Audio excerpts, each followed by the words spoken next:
A deep dive with Dorian Miles and Celeste Monroe. All right, so let's get into this. We've been digging into the complete songbook and lyrics for Neggaro, the fusion remix. And it's so much more than just a musical score, isn't it?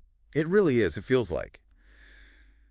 Well, it's a whole argument about culture, but told completely through these genre shifts. Exactly. And that argument is there from the very first note. The official style they lay out is, it's a deliberate collision. A collision, that's a perfect word for it. It is. We're talking 1920s big band aesthetics, just, crashing straight into 2025 electronic production. That's the lens for the whole thing. And the atmosphere gets defined right away in the prologue 00, the frequency.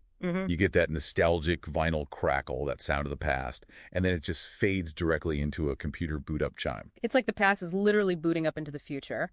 We land in this world they call neon noir. The spirit of Harlem, remixed.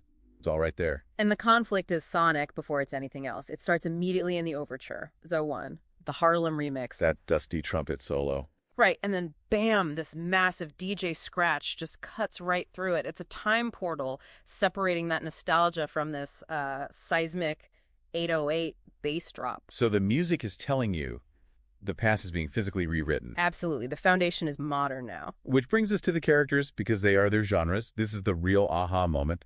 Take Neggaro in 03. The sharpest cat. He's the engine of the block, pure energy. Pure electro swing, fast rap, and breakbeat. And that percussion loop of the scissor snipping. That's not just a sound effect, it's his purpose. He's constantly cutting, editing, shaping what's next for his community. And you contrast that frantic pace with Alistair Beauchamp in 02. Dawn on Lennox AV. Totally different feel. He's the reflective center. Neo-soul, lo-fi hip-hop.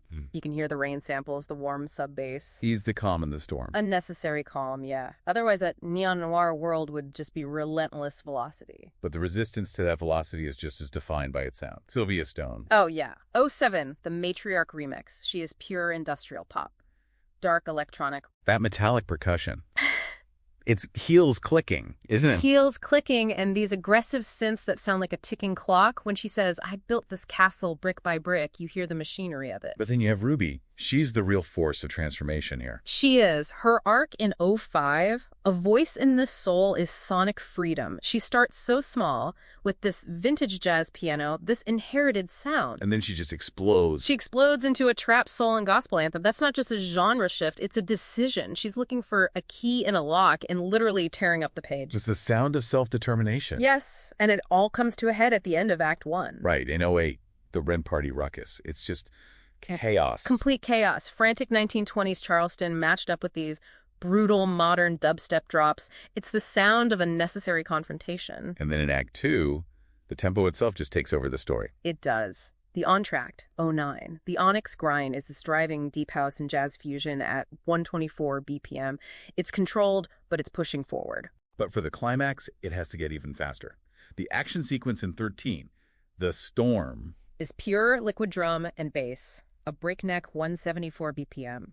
The narrative is basically demanding that they move at the speed of modern life to win. So after all that conflict, what does victory actually sound like? Well, that's the synthesis in the finale, 15. Yeah. Let the Horns Blow. It becomes this huge stadium pop, brass band, and trap anthem. The 808 and the triumphant marching band together. Exactly. They finally integrate. And the whole point is summed up in the bonus track, 16, The Architect's Message. There's that quote. If we judge this work as an adaptation, it is unfaithful. But if we judge it as a reclamation, it is a masterpiece. That's the core question, isn't it? It is. I mean, you're left with this thought. Reclamation, unlike adaptation, isn't about being faithful. It's about taking ownership. So the real question for you to mull over is, does this chaotic fusion of jazz and trap actually serve as the most honest tool for that reclamation? May your signal always be stronger than the noise.